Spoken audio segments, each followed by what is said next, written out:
미나산 곤방와 도쿄 K짱 데스. 여러분 안녕하세요. 저는 도쿄 K짱입니다. 자, 매주 금요일 밤 12시 아프리카 TV에서 기묘한 이야기와 위험한 조대를 격주로 진행 중에 있습니다. 도쿄 K짱 즐겨찾기 하시고 알람 켜놓으신 다음에 본방사수 꼭 하세요. 자, 오늘은 위험한 조대 컨텐츠입니다. 오늘 제가 굉장히 특이한 사건 아닌 사건을 가지고 왔는데요. 여러분, 사람이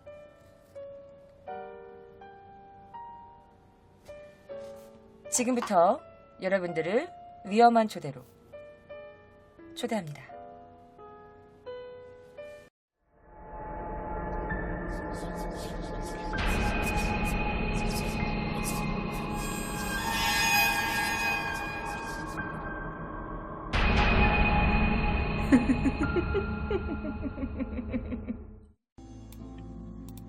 자, 1930년 미국의 대표적인 주간지 타임이란 잡지에 실린 기사입니다. 자, 이거는요, 사실 그 당시에 여기에 이 잡지에 실렸다가 아니라 제가 1930년도에 타임지 표지를 찾다가 나온 게 바로 이거예요. 이게 1930년도에 나왔던 잡지인데 자세히 보시면 여기 위에 적혀 있어요. September 22, 1930 이렇게 써 있거든요. 그래서 가지고 왔습니다. 자, 어떤 기사였냐면요, 여러분들이 아주 깜짝 놀랄만한 기사입니다. 제가 사진을 한 장 보여드리면서 설명해 드릴게요. 자, 바로 이 사진입니다. 자, 여러분들 이 사진 보면 뭐가 떠오르십니까? 사람 같기도 한데 약간 조금 뭔가 원숭이 같기도 하면서, 자, 이 잡지에 실린 게 뭐였냐면 바로 사람이랑 원숭이를 합친 반인 반원의 제2의 생명체를 만들 거다라는 기사였어요. 자, 사람들은 이 기사를 보고 아주 충격과 경악에 빠집니다.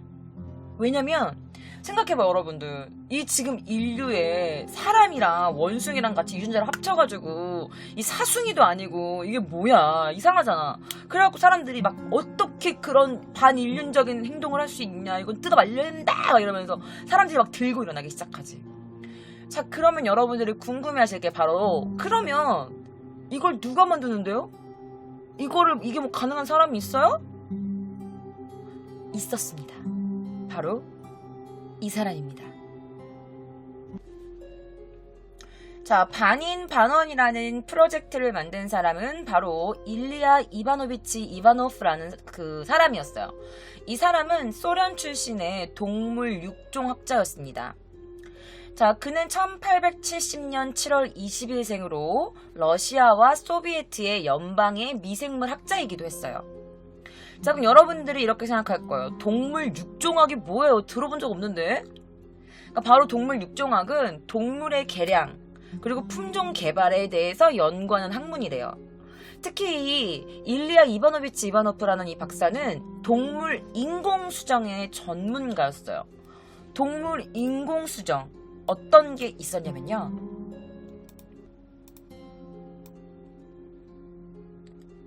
자, 잠시 좀 크게 해서 보여드릴게요. 여기 보시면 뭔가 약간 뭐 얼룩말도 아닌데 당나귀도 아닌 게 있고, 이거는 뭐 소인 것 같긴데 또 뭐뭐 보면은 또 무슨 뿔 보면 또 양인 것 같기도 하고, 기니어피그랑 쥐랑 같이 있고, 여러분들이 좀 뭔가 헷갈리실 거예요. 제가 말씀을 드릴게요. 사실 이 이바노프 박사는요, 1901년도에 세계 최초로 말의 인공수정에 성공한 사람입니다. 대단한 사람인 거야, 그러니까. 그래서 그는 전문센터를 운영하면서 총 6,804필의 말을 인공수정을 성공시켜요. 그리고 양, 토끼, 소, 다른 동물들의 인공수정에도 그는 성공을 하게 됩니다. 그래서 이것 때문에 모스크바 중앙가축번식연구소의 초대 소장으로 임명이 되기도 하죠. 자, 그의 명성은 아주 전 세계로 뻗어나가고 있었어. 그는 자연스럽게 세계적인 학자로 인정을 받게 됩니다. 자, 그는 인공수정뿐만 아니라 얼룩말이랑 당나귀를 만들어서 이렇게 교배를 시키기도 하고, 영양이랑 소랑 같이 교배를 시켰어. 그리고 쥐랑 기니어피그를 같이 교배시켜. 그러니까 이런 인공수정뿐만이 아닌 이종 교배 이런 것들도 함께 연구하기 시작해. 막 시도하는 거지. 그래서 여러분들이 보시면 있잖아. 뭐가 있냐면 당나귀인데 다리가 얼룩말 다리가 있어. 되게 신기하지. 약간 이런 게 있어. 자, 그래서 이 남자가 이종 교배를 하다가 보니까 뭔가 새로운 아이디어가 떠오른 거야. 뭐냐면 동물이랑 동물이랑 교배를 시키면 새로운 뭔가가 탄생이 되는데 사람이랑 동물이랑 교배를 시키면 어떨까? 라는 생각을 하게 됩니다. 자, 특히 사람과 가장 비슷한 유전자를 가진 게 누구예요, 여러분? 영장류잖아요. 이 영장류의 교배를 갖기 시작해. 흥미를 갖기 시작해. 영장류가 뭐냐면 원숭이, 침팬지, 뭐 이런 동물들이야. 그래서 원숭이와 침팬지 같은 경우에는 여러분, 인간의 유전자가 95% 이상이 일치한대요. 알고 계셨어요? 95% 이상이나 일치해. 그래서 이 이바노프 박사가 야, 사람이랑 이 영장류랑 유전자가 이렇게 비슷한데 그럼 실험 성공할 수 있지 않을까? 라는 생각을 하게 된 거야. 그리고 이 생각뿐만 아니라 조금씩 마음속에서 확신을 갖게 되고 그리고 드디어 사람과 영장류의 유전자 이종 교배를 결심하게 됩니다. 자, 1927년 그는 영장류의 주요 서식지인 여러분 다 동물 하면 어디가 떠올라? 어느 나라가 떠올라? 아프리카. 맞습니다. 그는 1927년에 영장류의 주요 서식지인 아프리카로 떠납니다. 그러면서 이제 동물이나 침팬치, 원숭이들을 이렇게 잡아가지고 실험을 하겠지. 그 실험을 하면서 아가야, 꼭 이번 실험 성공시켜야 돼. 제발 나에게 제3의 생명체인 그 생물을 낳아주지 않을래? 제발. 막 이러면서 원숭이하고 침팬지에게 실험을 하게 되지. 자, 그것에서 어떤 실험을 했냐면 암컷 원숭이에게 사람의 약간 그런 정자? 이런 거를 인공수정을 시도해. 넣어가지고 아이 몸에. 자, 이 미래가 이 원숭이에게 달렸잖아. 그래가지고 이 연구 실험이 점점 이렇게 이어지게 되는데 점점 레벨이 높아져. 어떻게 높아지냐. 자, 그리고 그는 소련의 한 연구소를 만듭니다. 그리고 나서 아프리카에서 데리고 온 13마리의 오랑우탄을 데리고 와요. 공수해 옵니다. 아프리카에서. 자, 그리고 여러분 5명의 실험 지원자가 있었어. 놀라지 마세요. 이 5명의 실험 지원자는 바로 인간이었고 여성들이었습니다. 자, 이 여성들 실험 참여자를 데리고 이 박사가 이렇게 말을 해. 힘든 결정이었다는 거 압니다. 하지만 당신들이 이 프로젝트에 참여한 것은 전 인류의 발전에 기여하는 겁니다. 라면서 그녀들에게 어떤 실험을 가행합니다. 어떤 실험이었냐? 바로 인간 여성의 몸에 수컷 오랑우탄의 정자를 넣는 거야. 오 마이 갓. 맞아요. 수컷 오랑우탄과 사람 인간의 몸에 인공 수정을 시도한 거야. 그래서 그는 생각했겠지. 그래, 사람이랑 이 영장류랑 유전자가 비슷하니까 분명 가능성이 있을 거야. 사람 몸에 하는 거고 정자를 넣었으니 그렇게 안 될 일만도 아니야. 그치? 이러면서 막 이렇게 기대를 하게 되는 거지. 좀 있으면 반인 반원의 생명체가 탄생한다. 이 지구에 내가 만든 제3의 생명체가 탄생하는 거야. 이 역사를 내가 바꾸는 거야. 막 이러면서 내가 최고의 과학자야. 막 이러면서 좀 뭔가 신나했겠지. 그런데 실험이 실패로 돌아가고 맙니다. 이건 아니야! 막 되는 거지. 왜냐면 실험에 자원했던 인간 여성 5명과 그리고 암컷 침팬지 모두 임신에 실패해. 그러니까 사람한테도 임신이 안 됐고 암컷 침팬지한테도 임신이 안 됐어. 그것뿐만 아니라 아프리카에서 살다가 갑작스럽게 환경이 싹 바뀌었을 거 아니야. 갇혀 지내야 되고 막 이러니까. 그래서 아프리카에서 공수해온 이 13마리의 오랑우탄들도 모두 다 사망하게 돼버려. 그러니까 완전 최악의 사태로 점점 달려가는 거지. 그럼에도 불구하고 이 이바노프는요, 반인반원 연구를 포기하지 않아. 그리고 후원자, 왜냐면 이게 돈이 필요하잖아. 돈이 필요하니까 계속 무슨 오랑우탄이나 사람들한테 막 이렇게 뭐 후원자가 오면 후원자 돈도 줘야 되고, 그리고 무슨 뭐 오랑우탄이나 침배 동물도 여기저기서 공수해와야 되고, 뭐 돈이 없으니까. 그래서 이제 후원자를 찾기 위해서 여기저기 막 편지를 쓰기 시작해. 연구 비용이 만만치가 않으니까. 그러고 나서 그 사람이, 이 박사가 편지를 전달한 사람 중에 한 명이 누구였냐면 바로 미국의 무신론자 단체의 일원이었던 찰스 스미스라는 사람이었대. 그런데 그가 이 편지를 읽고 손을 벌벌벌 떨기 시작하는 거야. 아니, 편지. 이제 그가 이제 뭐 이런 연구를 하고 있습니다. 이런 연구를 하고 있으니까 귀하께서 나에게 좀 후원을 자금해 주시면, 지원해 주시면 제가 이런 연구를 할 수 있겠습니다라는 편지가 도착해서 이걸 읽어본 찰스 스미스가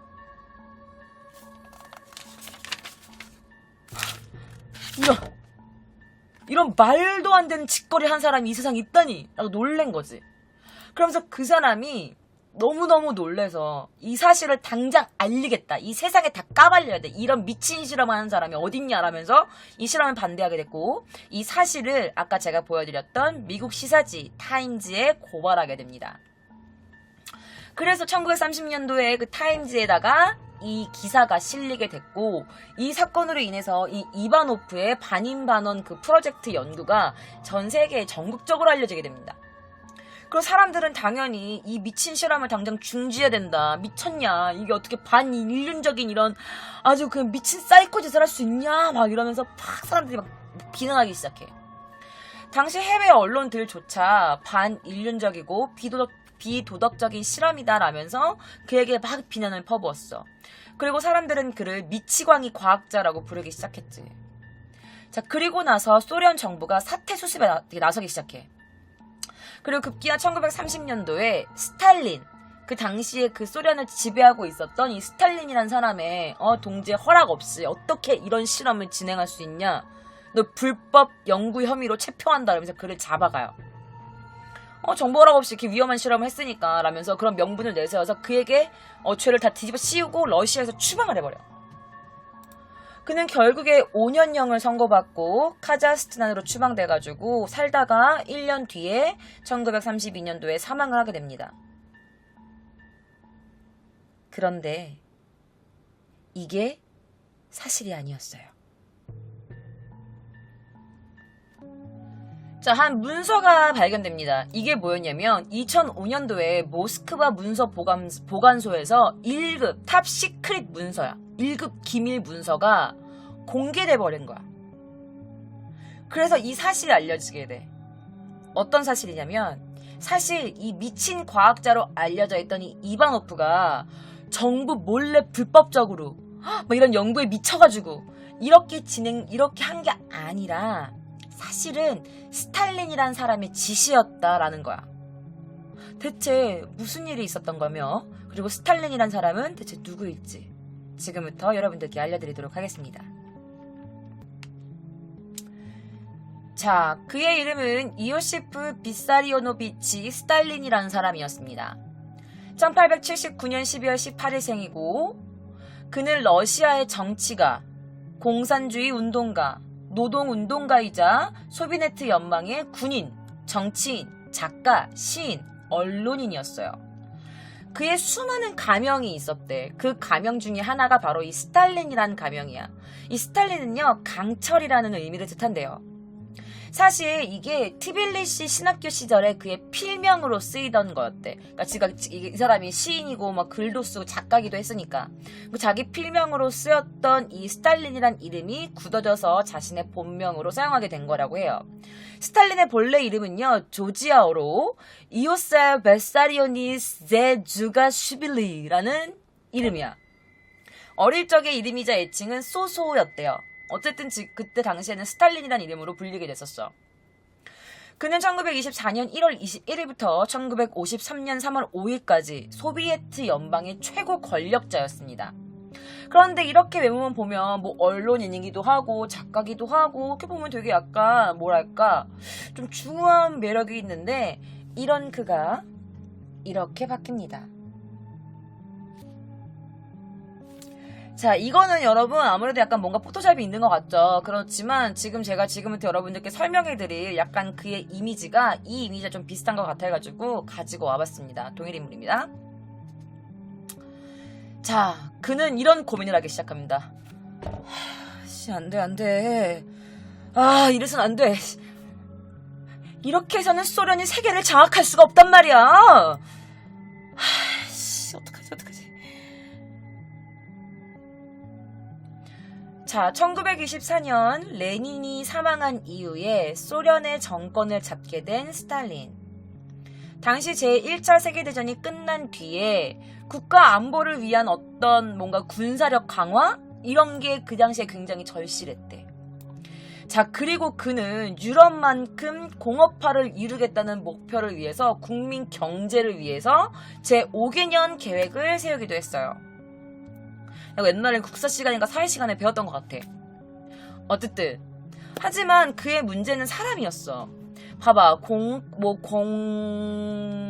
군사력이라든지 아니면 국민 경제를 위해서는 국민들이 뭔가 이렇게 으쌰으쌰 해야 되는 게 있는데 사실 그때 전쟁도 났었고 좀 너무 상황이 열악했어. 자, 그는 집권하자마자 경제 개발 정책을 추진하기 시작해. 그리고 세계에서 가장 가난한 농업 국가 중 하나였던 바로 이 소련이었는데 이 소련을 좀 더 뭔가 산업화를 해서 경제 발전을 이루고 싶었는데 참 그게 안 됐던 거야. 또한 과학 기술의 개발에도 중점을 두어서 과학과 교육 그리고 물리학자 등에 대한 전폭적인 지원을 아끼지 않았어. 그래서 결국에 세계대전을 승리로 이끄는 발판을 만들기도 했었지. 하지만 1921년도에 있었던 대기근, 그러니까 좀 먹을 게 없어가지고 죽고 사람들이 막 영양실조로 죽고 너무 전쟁 끝나고 나니까 너무 뭔가 아무것도 없고 막 이러니까 대기근이 있었고 제1차 세계대전으로 인해서 사람들이 너무 많이 죽었고 급작스럽게 줄어든 인구수로 인해서 노동력과 군사력이 절실히 필요했는데 이 사람들이 인구가 별로 없는 거야. 자, 그리고 그나마 있던 사람들조차 이 스탈린이라는 이 남자의 눈에 성에 안 차. 왜냐면 스탈린이 원했던 건 아주 강인하고 센 사람이었던 거야. 그는 이렇게 말하기도 했대. 내가 필요한 사람은 말이야, 일단 강인해야 돼. 강인하고 고통을 모르며 그냥 내가 아무거나 줘도 불평하지 않는 것들이야. 그러니까 이 사람이 찾는 건 뭐였냐면 그냥 사람이 사람으로서 있는 게 아니라 그냥 인간 병기를 찾게 되는 거야. 그러니까 인간 무기. 강인하고 고통을 모르고 아무거나 먹어도 불평하지 않는 사람. 이런 사람 세상에 어딨어. 그러다가 이 남자가 스탈린이 이바노프의 이종교배 기사를 보게 된 거야. 이런 연구가 있다. 이 말을 이제 이종 교배해가지고 말을 뭐 되게 인공수정 해가지고 말도 이렇게 뭐 인공수정해서 뭐 몇천 마리 이 사람이 성공시켰고 그리고 무슨 뭐 얼룩말이랑 당나귀랑 교배를 시키고 소랑 영양이랑 교배를 시키고 쥐랑 기니어피그랑 교배를 시키고 이 이중 교배가 성공을 했다. 이런 기사를 본 거야, 이 스탈린이. 그래가지고 이 남자애가 이바노프에게 연락을 하게 됩니다. 그도 이렇게 생각했어. 그렇다면 사람이랑 동물도 교배가 가능하지 않을까? 이거 괜찮은데? 라면서 1926년 그는 사람들 몰래 이바노프 박사를 불러서 비밀리에 만남을 갖게 됩니다. 사실 처음에 이 이바노프 박사는 놀랬어. 어떻게 이런 생각을 할 수 있지? 그러면서 아니, 인간과 원숭이 사이에서 새로운 인류를 만들라고요? 그래, 이건 무슨 일이 있어도 성공시켜야 돼. 고통을 못 느끼고 아무거나 먹고 말도 아주 잘 듣는 고통을 모르는 그런 센 그런 새로운 인류 말이야. 그런 전쟁 기계가 이 나라엔 필요해. 라면서 이바노프를 설득시켜. 그래가지고 이제 이 남자가 아무리 그래도 이거는 좀 뭔가 문제가 있지 않나 생각이 드는 거야. 사람이랑 어떻게 원숭이랑 교배를 시켜. 그래가지고 이바노프는 이제 한 거지. 자기가 자기 권력이 있는 남자니까 너 내 명령 어길 거야? 내 명령에 불복종하는 거야 지금? 그래서 어쩔 수 없이 이 남자가 이바노프 박사는 그의 말에 따를 수밖에 없었어. 자, 이렇게 해서 반인 반원 프로젝트가 시작되었고 스탈린은 그 이바노프 박사에게 20만 달러를 지원합니다. 20만 달러가 현재 한 100만 달러 이상의 가치를 나타낸다고 해요. 굉장히 큰 돈이지. 자, 그래서 당시 소련 정부가 어떻게 보면 미쳤다고 표현해야 될지 모르겠지만 어쨌든 이 실험에 지원을 아끼지 않았대. 이 정부가 말이야. 봐봐. 인간의 몸에 인간의 지능, 그리고 침팬지의 약간 그 강력한 뭔가 피지컬, 이런 게 더해지면 노동력, 군사력, 이런 것들이 막강해질 거라고 생각이 든 거야. 그래서 이 남자가, 스탈린이 나아가서 내가 전 세계를 지배할 수도 있겠구만, 이라고 생각을 하게 된 거지. 그러면서 이바노프 박사에게 스탈린은 계속해서 압박을 가했고 연구는 계속해서 실패를 거듭해. 그러다가 이 프로젝트가 세상에 까발려지게 된 거야. 그래서 미국이 귀까지 들어가게 되고 사람들이 모두 이바노프 박사를 막 비난해. 그러니까 막 연구고 나발이고 모두 다 물거품이 된 상태에다가 거기다가 사람들한테 비난까지 받자 이 스탈린이 뭐라고 어떻게 생각을 했냐. 그래, 어차피 사람들이 모르는데 이 모든 거 다 저 박사에게 뒤집어 씌워버리자 생각한 거지. 그래가지고 이 이바노프 박사가, 이 스탈린이 이바노프 박사에게 모든 걸 다 뒤집어 씌워버려요. 그래가지고 왜 정부의 허락도 없이 네가 이런 불법으로 이런 거를 하냐, 스탈린의 명령도 없었는데 네가 왜 이런 위험한 실험을 하냐, 너 체포된다 해가지고 체포해서 추방시켜버리는 거지. 그리고 그렇게 너무 억울함 속에 이바노프 박사가 죽음을 맞이하게 된 거고요. 자, 어쨌든 자, 그래가지고 사람들이 난리가 난 거야. 어떻게 이런 거를 지금까지 공개를 안 할 수가 있냐부터 시작해가지고 우리가 이 이바노프 박사의 이런 업적들을 다시 재평가해야 된다 막 이러면서 사람들이 또 그때는 또 이제 이바노프 박사를 옹호하기 시작하죠. 자, 그런데 또 이런 얘기가 있는 거야.